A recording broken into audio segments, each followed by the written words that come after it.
Hello and welcome to our How to Sublimate series of videos. Today I'm going to show you how to sublimate our SubliStone photo slates.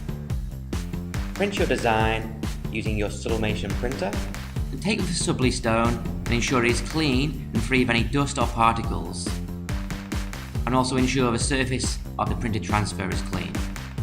Place the SubliStone face down on the printed transfer, ensuring it is central within the bleed. Fold the paper round onto the back of the SubliStone and secure it in position using the heat-resistant tape. And repeat the process for the opposite side. We place the Nomex pad on the base of the heat press, and then we'll place the Teflon on top of the Nomex pad.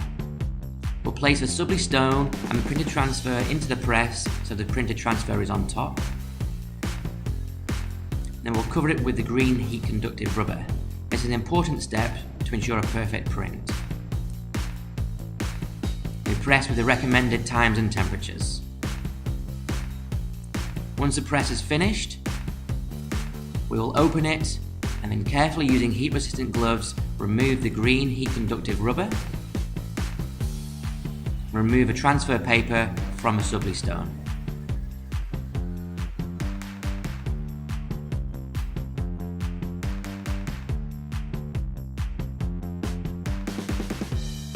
Thanks for watching, and remember, full details on how to create these products, including time, temperature and pressure settings, can be found on the GJS knowledge base at help.gjs.co.